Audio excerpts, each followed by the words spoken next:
예. 바울이 13개의 편지를 썼는데요. 이 로마서부터 데살로니가 후서까지 9권은 교회를 향해서 보낸 편지라고 한다면은 이 디모데 전서, 전후서, 그리고 디도서, 빌레몬서 이 4권은 개인에게 보낸 편지, 개인적인 서신이고 목회 서신입니다. 오늘 그 중에 디모데에게 쓴 편지를 한번 살펴보려고 하는데요. 이 디모데는 바울이 1차 전도 여행 때 루스드라에서 바울이 전한 복음을 듣고 예수님을 믿게 된 사람입니다. 그리고 바울이 2차 전도 여행 때 다시 이 루스드라를 방문하게 됩니다. 그때 이 신라와 함께, 바울과 함께 이렇게 전도 여행에 합류하게 되게 되죠. 근데 이제 바울이 디모데를 뭐라고 부르냐면 1장 2절에 보면 나의 참아들 된 디모데다 이렇게 부르고 있어요. 자, 믿음 안에서 참아들 된 디모데에게 편지하노니 하나님 아버지와 그리스도 예수 우리 주께로부터 은혜와 긍휼과 평강이 내게 있을지어다. 아멘. 자, 바울이 많은 교회, 많은 또 목회자들에게 이렇게 아들과 같은, 형제와 같은 그러한 사역자들에게 편지를 썼잖아요. 그 중에서 바울의 편지가 공통적으로 나오는 것은 은혜와 평강이 있기를 원한다고 했는데 유독 디모데에게만큼은 하나가 더 들어갔어요. 긍휼이 들어갔어요. 그만큼 뭐 특별한 의미가 없겠지만 디모데에게만큼은 바울의 편지를 보면 아주 개인적인 그러한 깊은 감정이 느껴져요. 따뜻한 정이 느껴지고요. 바울이 1차 전도여행 루스드라에서 어떤 일이 있었죠? 돌에 맞아서 죽을 뻔했습니다. 왜 이렇게 자기가 디모데에게 참 아들 되었다 이렇게 말하냐면요, 내가 너를 복음으로써 낳았다는 말도 되고요, 또 한 걸음 더 나아가면 돌에 맞는 이 고난을, 박해를 견딤으로써 얻어진 열매가 바로 너다라는 것이에요. 이렇게 고난에는 열매가 반드시 있게 됩니다. 돌에 맞아서 죽을 뻔해서 낳은, 복음으로 낳은 아들이 바로 열매로 얻어진 게 바로 디모데라는 것입니다. 바울에게 많은 제자가 있고 또 후배 목회자가 있지만 그 중에 한 사람을 꼽으라고 한다면 단연 디모데입니다. 왜냐하면 바울이 빌립보 교회를 향해서 편지를 쓰면서 내가 너희 사정을 알고자 보내고 싶은데 사람을 아무리 생각해봐도 이 사람밖에 없다, 디모데밖에 없다는 거예요. 왜냐하면 너희 사정을 진실히 생각할 자가 디모데밖에 없다고 하면서 이렇게 말합니다. 빌립보서 2장 21절 22절 그들이 다 자기 일을 구하고 그리스도 예수의 일을 구하지 아니하되 디모데 연단을 너희가 안 하니 자식이 아버지에게 함과 같이 나와 함께 복음을 위하여 수고하였느니라. 아멘. 자, 디모데 연단, 바울과 함께 복음을 위해서 함께 수고하고 연단을 받고 고난을 받았다. 그러니까 이 디모데만큼은 바울이 정말 죽으라면 죽는 신용까지 할 만큼 디모데는 바울이 정말 아끼는 그렇게 수제자였다고 할 수 있습니다. 그래서 바울이 편지를 쓰면 항상 그리스도 예수의 사도 바울과 그다음 뭐라고 하죠? 바울과 형제 디모데라 그래요. 아들 같은 그러한 연배도 아주 어리고 젊은 사역자를 향해서 형제라고 표현합니다. 형제. 그리고 동력자고 또 그렇게 신실한 함께 주님의 종된 자라 이렇게 바울이 고백하고 있습니다. 디모데는 이 아버지가 헬라인이었고 어머니는 유니게, 유대인 유니게, 그리고 외할머니 로이스 이렇게 있는데 그 어머니와 특별히 외할머니를 통해서 그 믿음을 전수받았어요. 어려서부터 신앙을 배웠어요. 디모데후서 1장 5절에 보면요, 같이 한번 읽어봅니다. 시작. 이는 내 속에 거짓이 없는 믿음이 있음을 생각함이라.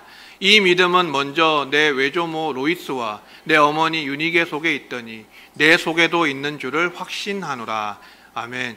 이 부분만 봐도 우리가 신앙으로 자녀를 양육하고 이 훈육하는 것이 얼마나 중요하냐. 어려서부터 다 커서 이렇게 믿으려고 하면 쉽지 않잖아요. 어려서부터 신앙교육을 해도 나중에 빗나가는 우리 자녀들도 있는데, 그러니까 어려서부터 이 신앙교육, 어머니 또 외할머니도부터 철저하게 성경 신앙교육을 받은 이 디모데가 이제 유대교회 아주 신실한 사람이었죠. 그런데 바울이 전한 예수 그리스도의 복음을 듣고 이제 그리스도인이 되고 성도가 되었다 그 말이에요.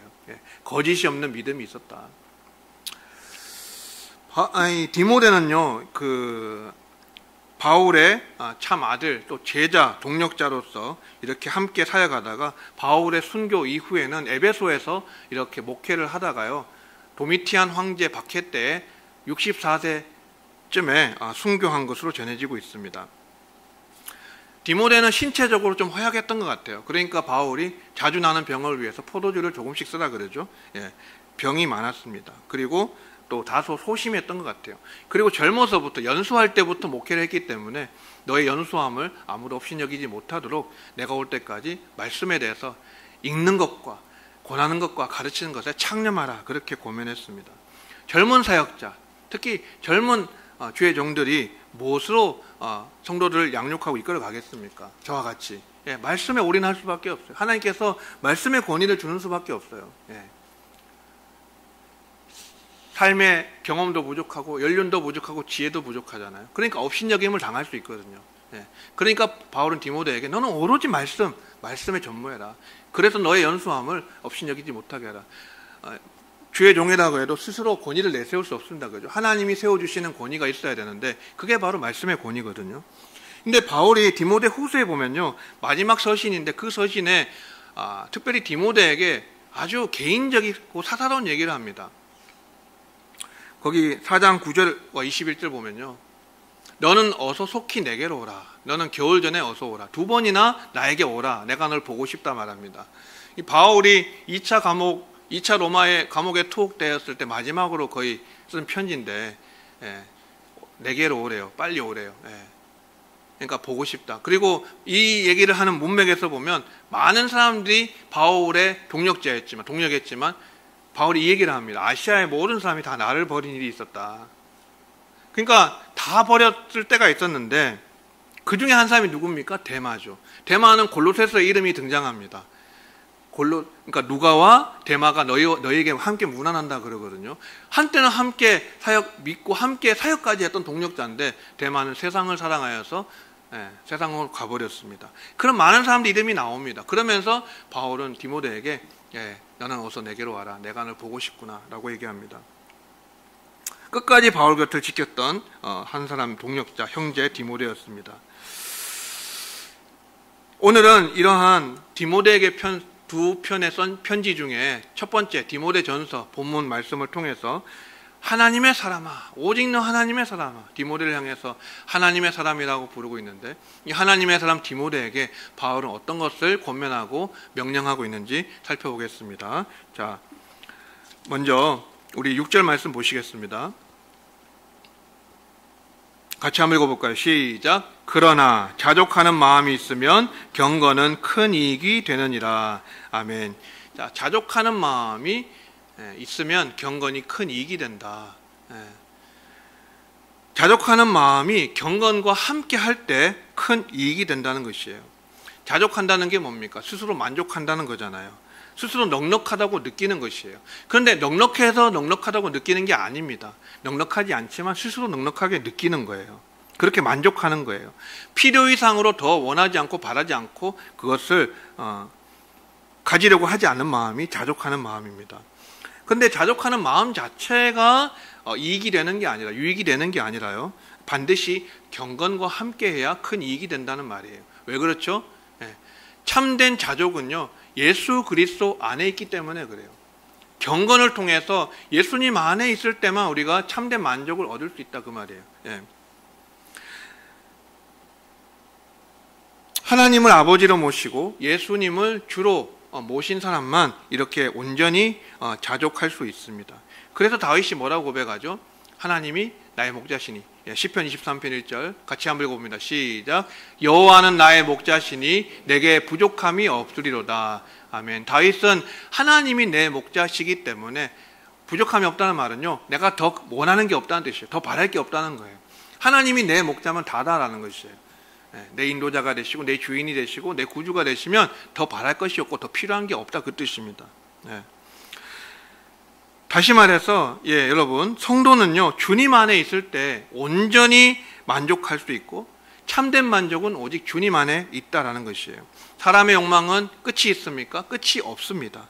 없는 사람은 가지고 싶어하고, 가진 사람은 더 가지고 싶어하고, 더 많이 가진 사람은 가장 많이 가지고 싶어하는 게 사람의 끝없는 욕망입니다. 이러한 탐욕은 결국 사람을 구원에 이르게 하는 게 아니라요, 믿음에서 떠나서 파멸과 멸망으로 이끄는 것이다라고 경고하고 있어요. 우리가 세상에 아무것도 가지고 온 것도 없고 가지고 갈 수 있는 것도 없다고 말씀합니다. 7절 말씀, 우리가 세상에 아무것도 가지고 온 것이 없으며 또한 아무것도 가지고 가지 못한다라고 말씀하고 있어요. 공술의 공수거라는 거죠. 공술의 공수거. 사람이 죽으면요, 그가 평생에 먹고 즐겼던 그 맛있고 그 어떤 고급진 음식들 하나도 먹을 수 없습니다. 시체니까 먹을 수 없죠. 사람이 죽으면 그가 살았을 때 입었던 그 화려하고 많은 옷들이 하나도 필요하지 않고 딱 한 벌만 있으면 됩니다. 수의 한 벌만 있으면 되는 거죠. 사람이 죽으면 그가 살아있을 때 거주했던 그 좋은 집, 의리의리한 집, 그 집이 다 필요가 없고요, 관 하나만 있으면 충분한 겁니다. 그러니까 바울은 의식주와 같은 이러한 것에 대해서 지나가는 것, 영원하지 않은 것, 세상에 살 동안 70이고 강건하면 80인 이 인생, 짧은 인생 동안 살아갈 때만 필요한 그것에 대해서 너무 마음 두지 말라는 것이에요. 욕심내지 말라는 것이에요. 그저 먹을 것이 있고 입을 것이 있으면 족한 줄 알아라. 8절 말씀, 우리가 먹을 것과 입을 것이 있은즉 족한 줄로 알 것이니라. 아멘. 자, 그러니까 공술의 공수거니까 내 것은 다 없다는 것이에요. 하나도 없다. 하나님께서 잠시 맡겨주신 것이고 은혜의 선물로 주신 것이지, 또 우리는 청지기로 관리하는 것이지, 이러한 것에 대해서 내 것이라고 생각하거나 또 그것을 더 많이 부풀리려고 하는 그런 마음들을 버려라고 하는 것이에요. 자족하는 마음은 스스로 생기지 않습니다, 여러분. 자족하는 마음은 스스로 생기는 것이 아니라 경건한 사람이 가질 수 있는, 경건한 사람. 하나님의 말씀과 기도로 경건에 연습하고 경건의 삶을 사는 사람에게 자족하는 마음이 오는 것입니다. 여러분, 이 세상에는 유익한 것이 덜어 있습니다. 신앙생활 외에도 유익한 것이 덜어 있어요. 그 중에 하나가 뭐예요? 운동이에요, 운동. 몸을, 육체를 단련하는 것이에요. 그러나 그 육체를 단련하는 운동은요, 조금 유익이 있대요. 바울이 이렇게 얘기해요. 디모데전서 4장 8절 같이 읽습니다. 시작. 육체의 연단은 약간의 유익이 있으나 경건은 범사에 유익하니 금생과 내생에 약속이 있느니라. 아멘. 자, 여러분, 이렇게 운동을 하면 어떻죠? 저는 요즘 참 운동 싫어했는데 매일 걷는 것을 하루도 거르지 않고 하면서 뭘 느끼냐면요, 이게 건강하게 해야 목회도 이렇게 건강한 마음으로 할 수 있고, 또 많은 생각과 이런 마음들 때문에 복잡해지잖아요. 그럴 때 반드시 이렇게 산책을 하게 되면요, 또 상쾌해져요, 마음이. 복잡한 생각이 사라지고 단순하게 정리가 되어져요. 그러한 효과가 있습니다. 유익이 있습니다. 그러니까 육체연단이 유익이 있대요. 그러나 약간이래요. 그러나 경건은 어떻습니까? 범사에 유익하고 항상 유익하고, 그 다음에요, 금생뿐 아니라 내생에도 약속이 있다. 그러니까 여러분, 우리가 더욱더 무엇에 유익을 취해야 되겠습니까? 운동 열심히 하시는 분, 또 여러 가지 단련하고 훈련하시는 분, 그러한 부분들에서 건강을 지키고 관리하는 것도 중요하지만요, 그보다 더 훨씬 더 유익한, 범사에 유익하고 금생과 내생에 약속이 있는 이 경건만큼은요, 정말로 여러분 철저하게 또 지나칠 만큼이나 추구하시고 그것에 여러분 집중하셔야 됩니다. 경건은 훨씬 더 비교할 수 없을 만큼 유익합니다. 그러니까요, 웰빙이나 그러한 힐링 그런 거 찾지 말라는 것이에요. 뭘 먹으면 웰빙하고, 어디를 가면 힐링하고, 무엇을 보면 힐링하고, 그런 거 찾지 말고 경건을 연습해라, 경건을. 근데 경건도 다 같은 경건이 아니고요, 모양만 취하는 경건이 있어요. 장로님 기도하신 것처럼. 그래서 디모데후서 3장 5절 같이 읽습니다. 시작. 경건의 모양은 있으나 경건의 능력은 부인하니 이 같은 자들에게서 내가 돌아서라. 아멘. 모양은 경건해요. 모양은 취하지만 실제 경건의 능력이 없는 사람이 많다는 거예요. 이런 사람들에게서 돌아서라. 바울은 이러한 디모데에게 한 교훈 중에서 가장 큰 부분이 뭔지 아시죠? 끊임없는 족보 이야기, 신화와 이러한 것으로 말다툼 만들어내는 사람도 있죠. 가르치긴 하는데, 말씀을 가르치긴 하는데 끊임없이 비본질적이고 구원을 이루는 게 아니고 하나님의 경륜을 이루는 게 아니라 다투고 싸우기 위해서 이러한 비본질적인 것을 가지고 주장하는 그런 사람들. 그런 사람들은 바로 경건의 모양은 있는 것 같아요. 막 성경도 많이 알고 족보도 읊고요. 많은 디테일한 거, 성경의 부분적이고 지엽적인 것도 다 알고 있는데, 근데 그것을요 자랑하거나 또 다툼거리로 삼고 심지어는 이익의 방편으로 삼는 자들이 있었어요. 그러니까 이런 사람들에게서 네가 돌아서라는 것이요, 경건의 능력을 부인하는 자다. 9절 말씀 보시면, 부하려 하는 자들은 시험과 올무와 여러 가지 어리석고 해로운 욕심에 떨어지나니 곧 사람으로 파멸과 멸망에 빠지게 하는 것이라. 아멘. 자, 사람들은 어떻게 합니까? 자족합니까? 자족하지 못해요. 더 가지려 하고 또 부자가 되려 하고 그러한 욕망을 포기하지 않습니다. 그런데 이 부하려 하는 자들에 대해서 바울은 엄히 경고하고 있습니다. 왜냐하면 시험과 올무를 스스로 자기 앞에 둔대요. 시험과 덫을요 스스로 자기 앞에 두기 때문에 거기에 빠질 수밖에 없대요. 욕심에 떨어진대요. 그래서 결국은 믿음을 이루는 게 아니라, 구원을 이루는 게 아니라 멸망과 파멸과 멸망에 빠지게 하는 그러한 위험에 대해서 바울이 경고하고 있습니다. 하나님은 탐심을 우상숭배라 하셨어요. 골로새서 3장 5절, 그러므로 땅에 있는 지체를 죽이라. 곧 음란과 부정과 사욕과 악한 정욕과 탐심이니 탐심은 우상숭배니라. 아멘.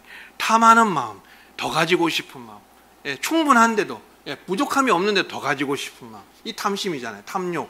이거는요 끝이 없어요. 이거는 우상숭배와 같은 거예요. 그래서 결국은 파멸에 이른다는 것입니다. 여러분, 왜 예수님이 그토록 부자들에 대해서 경고하셨는지를 한번 생각해 보세요. 마태복음 19장 24절. 다시 너에게 말하노니 낙타가 바늘기로 들어가는 것이 부자가 하나님의 나라에 들어가는 것보다 쉬우니라. 여러분, 낙타가 바늘기로 들어가는 거 가능합니까? 불가능한 이야기죠. 말도 안 되는 이야기죠. 부자가 천국 들어가는 건 더 말도 안 되는 이야기라는 거. 그만큼 어렵다는 것이에요. 불가능하다는 것이에요. 예수님이 이렇게 재물에 대해서 아주 심각하게 중대하게 우리에게 수차례 경고를 하셨습니다.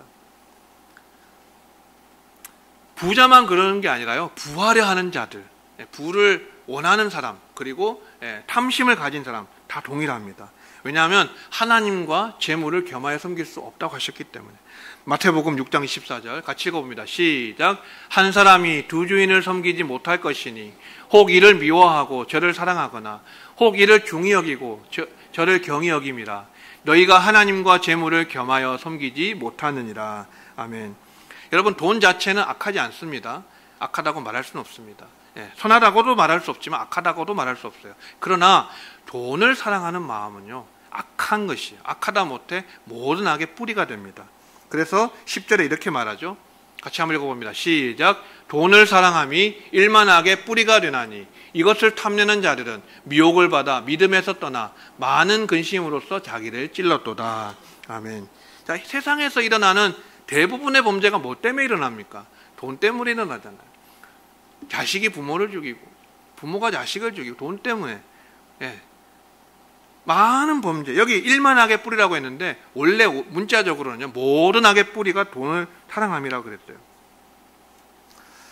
돈은 하나님이 우리에게 맡겨주신 것이고 또 관리하라고 그렇게 잠시 맡겨주신 것이고 우린 청지기로 관리할 뿐입니다.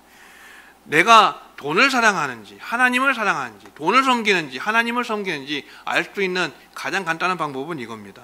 예수님의 말씀을 내가 들었을 때 이걸 순종할 수 있느냐. 마태복음 19장 21절 같이 한번 읽어봅니다. 시작. 예수께서 이르시되 네가 온전하고자 할진대 가서 내 소유를 팔아 가난한 자들에게 주라. 그리하면 하늘에서 보화가 네게 있으리라. 그리고 와서 나를 따르라 하시니.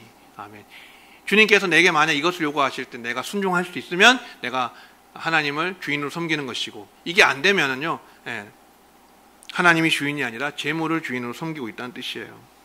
우리가 돈 없이는 살 수 없습니다. 하지만 결단코 돈을 사랑하거나 부하려고 하는 마음을 가져서는 안 돼요. 그것은 자족하는 것과 굉장히 거리가 멀고 완전 반대입니다. 그래서 바울은 돈을 사랑하는 사람이 어떻습니까? 믿음에서 떨어진대요. 믿음에서 멀어진대요. 그리고 많은 근심으로써 자기 스스로를 찌른대요. 돈을 사랑하는 마음이 그렇대요. 성경은 주는 자가 복이 있다 하셨죠. 하나님께서 우리에게 맡겨주신 것, 잠시 맡겨주신 것을 관리할 때 그것을 선하게 필요한 사람에게, 어려운 사람에게, 가난한 자에게 나눠주고 돕고 베푸는 것이 하늘의 보화를 쌓는 것이다. 그게 가장 지혜롭고 선한 것이다.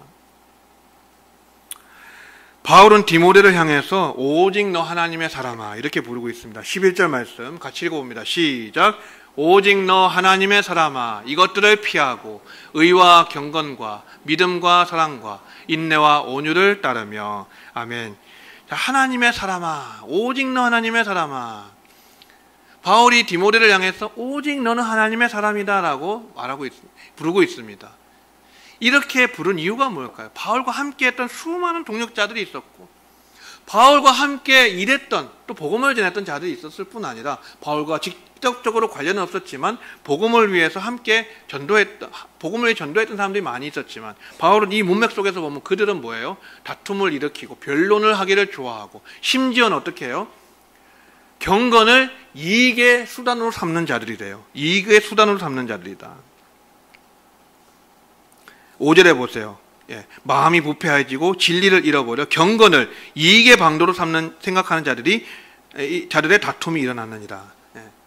경건을요 이익의 방편으로 삼는, 이익의 수단으로. 쉽게 말하면 목회를 돈벌이로 하는 것이에요. 설교를 돈벌이로 하는 것이에요. 이런 사람들이 워낙 많았으니까 바울이 어떻게 말합니까? 오직 너 하나님의 사람아 너는 이것들을 피하라고 하는 것이에요. 너는 이것들을 피하라. 피하란 말은 도망치라는 뜻입니다. 도망치라. 너는 이것들로부터 도망쳐야 된다. 하나님이 기뻐하시지 않는 일임을 알면요, 여러분 우리는 그것을 정면 승부하겠다 이러지 말고 피해야 돼요. 우리가 꼭 피해야 될 것들이 있어요. 정면 돌파하겠다 그런 의지는 좋은 것이지만요, 도망쳐야만 이길 수 있는 것들이 더러 있습니다. 그 중에 하나가 성적인 유혹이고요, 그 중에 하나가 돈, 재물에 대한 유혹이에요. 다윗 한번 생각해 봐요. 그거 눈 지그시 감고 돌아버렸어야 됐는데 그거 그 자리에 있으니까 어떻게 돼요? 결국은 음행의 죄를 짓잖아요. 간음의 죄를 짓잖아요. 피해야 돼요. 요셉처럼 피해버려야 돼요. 도망쳐버려야 돼요. 돈도 마찬가지예요. 재물을 사랑하는 마음. 이런 재물에 대한 유혹도요, 피해버리래요. 도망쳐버리래요. 그런 자리에는 아예 가지도 말고 있지도 말고 도망쳐야 된다는 것입니다. 그러면서 바울은 오직 너 하나님의 사람아 너는 그것들 피하고 이것들 피하고 너가 추구하고 따라야 될 것은 이거다라고 6가지를 얘기합니다. 그게 뭐예요? 의와 경건, 믿음과 사랑, 그리고 인내와 온유. 2가지씩 묶을 수 있어요. 의와 경건, 믿음과 사랑, 인내와 온유. 다 설명드리지 않겠습니다. 믿음과 사랑만 특별히 설명드리겠습니다. 믿음과 사랑은 뗄래야 뗄 수 없는 하나입니다. 이게 연결되어 있습니다. 둘 다, 나머지 2가지도 마찬가지. 의와 경건도 인내, 온유도 그렇게 되어 있습니다. 근데 믿음과 사랑이 이렇게 붙어 있는데, 여러분 어떤 사람 보면요, 사랑이 제일이니까 다 덮어놓고 성경 공부나 기도보다 사랑부터 해야 된다라고 말하시는 분이 있어요. 그러나 그것은 성경적인 가르침이 아닙니다. 사랑이 제일이긴 하지만 그 중에 제일은 사랑이라 하셨지만요, 우리가 말씀 읽지 않고 기도하지 않고 사랑을 하려고 하면, 사랑 제일주의로 가면 어떻게 되죠? 세상도 사랑을 얘기하고 다른 종교도 사랑 얘기합니다. 그러면 진짜 사랑을 실천할 수 있습니까? 세상을 바꿀 수 있습니까? 바울이 뭐라고 말하느냐, 이 교훈의 목적이 이것이라고 말해요. 이 교훈의 목적, 여러분 디모데전서 1장 5절 같이 읽어봅니다. 시작. 이 교훈의 목적은 청결한 마음과 선한 양심과 거짓이 없는 믿음에서 나오는 사랑이거늘. 아멘. 사랑이 어디서 나와야 된다고요? 믿음에서 나와야 된대요.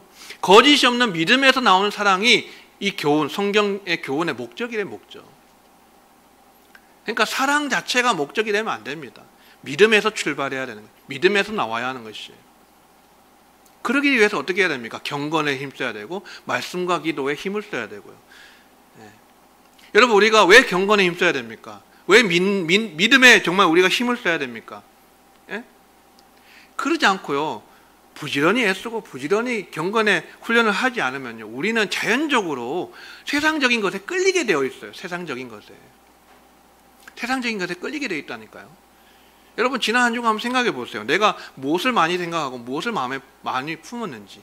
주일을 기억하여 주일에 하나님 앞에 예배하러 나왔지만 대부분의 시간을 보낸 세상 속에서 우리는 어떤 마음과 어떤 생각을 많이 품고 있었는지. 제가 일화를 하나 말씀드리겠습니다. 경건이 나왔으니까 우리 노회에 있는 동부교회 있죠. 이번에 80주년을 맞이했습니다.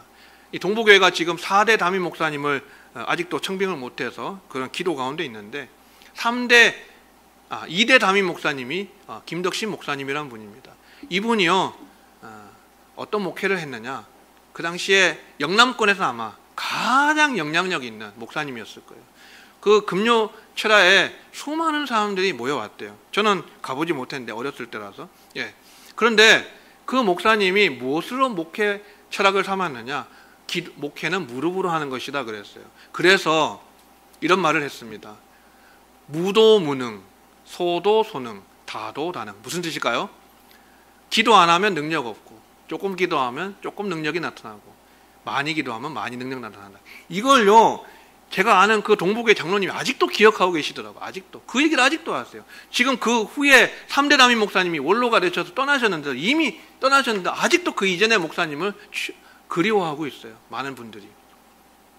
그분이 믿음, 경건, 기도만 강조해서 그것만 했느냐? 아니에요. 거기에서 나온 엄청난 많은 선한 사업, 사랑을 실천하고 이런 걸 많이 해서 많은 귀감이 되셨어요. 어쨌든 여러분, 가만히 있으면 우리는 세상을 끌려가게 돼서, 그래서 경건에 힘써야 돼요. 김덕신 목사님이 그런 일화가 있더라고요. 장로님 얘기해 주시는데, 한 주간요 기도를 했대요. 기도원에 가셨는지 기도를 했대요. 그리고 나서 이런 얘기를 하셨대요. 한 주간 기도하고 보니, 오로지 기도에 힘쓰고 보니 3일 동안 여자가 보이지 않더라. 아주 솔직한 얘기죠. 이런 얘기 하기 쉽지 않은데 목사님이. 그런데 여러분, 그러면 기도하지 않으면 어떻게 된다는 얘기예요. 기도에 힘쓰지 않는 우리는 어떻게 된단 말이에요. 그러니까 가만히 있으면 우리의 속에 온갖 세상적인 생각과 마음들이 차고 넘친다는 이야기예요. 한 주간 기도에 힘써서 겨우 3일 동안 그러한 세상적인 것에서 멀어졌다라고 말씀하시는 거 보면요, 우리가 얼마나 더 경건에 힘써야 될까 하는 것을 깨달을 수가 있습니다. 여러분, 순서가 중요합니다. 믿음이 먼저고 그 다음 사랑입니다. 믿음에서 나오는 사랑이에요. 믿음이 가장 먼저 와야 되는 것이에요. 사랑만 딱 떼어서 그것만 추구한다고 되는 게 아닙니다. 여러분, 그래야 말씀을 계속 듣고 읽고 마음에 새기고 해야 어떻게 돼요? 또 기도로 그걸 붙들고 내가 소화해내야 어떻게 됩니까? 진짜 사랑이 뭔지, 예수님의 사랑이 뭔지를 알고 그것을 아가페 사랑을 목숨 주기까지 사랑하신 예수님처럼 나도 형제를 위해서, 자매를 위해서 목숨을 바칠 수 있는 그 사랑으로 갈 수 있지 않겠어요? 말씀과 기도가 없는데 어떻게 거기까지 가겠습니까? 이렇게 의와 경건, 믿음과 사랑, 인내와 온유를 따르고 추구하는 것은요, 싸움을 싸우듯이 분투해야 된다. 분투해야 된다. 12절 말씀 같이 한번 읽어봅니다. 시작. 믿음의 선한 싸움을 싸우라. 영생을 취하라. 이를 위하여 네가 부르심을 받았고 많은 증인 앞에서 선한 증언을 하였도다. 아멘. 자, 이렇게 의와 경건, 믿음과 사랑, 인내와 온유, 이러한 구원을 이루는 하나님의 그 선한 일들을 힘쓰는 것은요, 저절로 되는 게 아니고 싸워야 된대요. 믿음의 싸움이, 선한 싸움이래요. 분투해야 된대요. 분투해야 돼요. 분투해야 돼요. 고군분투해야 돼요. 몸부림을 쳐야 돼요. 그리고 이 영생을 취하라고 했는데, 사실 영생은 우리가 예수님을 믿을 때 이미 소유한 거예요. 믿는 자는 영생을 가졌고라고 했잖아요. 영생이 이미 우리가 왔고 우리가 누리고 있어요. 그죠? 영생을 누리며 주 안에 내가 살리라. 지금 살고 있어요. 영생 안에 살고 있어요. 그런데 이 말은 뭐냐? 영생을 취하란 말은 무슨 말이냐? 이미 우리가 받은 영생을요, 꽉 붙들라는 얘기예요. 꽉 붙들라. 꽉 붙들어라. 놓치지 말라는 뜻입니다. 그러기 위해서 우리가 어떻게 해야 됩니까? 이 땅에 살면서 경건과 함께 자족하는 마음을 가져야 하고, 돈을 사랑하는 마음을 버리고 도망쳐야 됩니다. 그죠? 의와 경건, 믿음과 사랑, 인내와 온유, 이런 것을 따르고 믿음의 선한 싸움을 싸워서 바울처럼 내가 달려갈 길을 마치고 믿음의 선한 싸움을 싸우고, 그렇게 고백할 수 있을 정도로, 믿음을 지켰다고 고백할 수 있을 정도로 우리도 주님 앞에 서는 그날에, 부르심을 받는 그날에 바울과 같이 이렇게 고백할 수 있어야 바울이 받은 의의 면류관 우리에게도 주시지 않겠습니까? 사랑하는 성도 말씀 맺겠습니다. 구원은 간단하지 않습니다. 그리고 믿음의 길도 결코 쉬운 길은 아닙니다. 그래서 주님의 은혜가 필요합니다. 한 주간도요, 명절이 끼어 있는데 여러분, 정말 저는 기도하기를 여러분 이 명절을 통해서 주 안에서 복된 행복한 명절 되시고, 혹여나 이 명절 기간 통해서 이 영적인 흐름이 끊어지지 않도록, 경건이 끊어지지 않도록, 우리의 신앙의 흐름이 끊어지지 않도록 주의하시고요. 그를 위해서 제가 기도하겠습니다. 하나님의 은혜와 보혜사 성령님의 도우심으로 날마다 믿음의 길에서 승리하고 열매 맺으시는 우리 복된 성도님들 되시기를 주의 이름으로 축원합니다.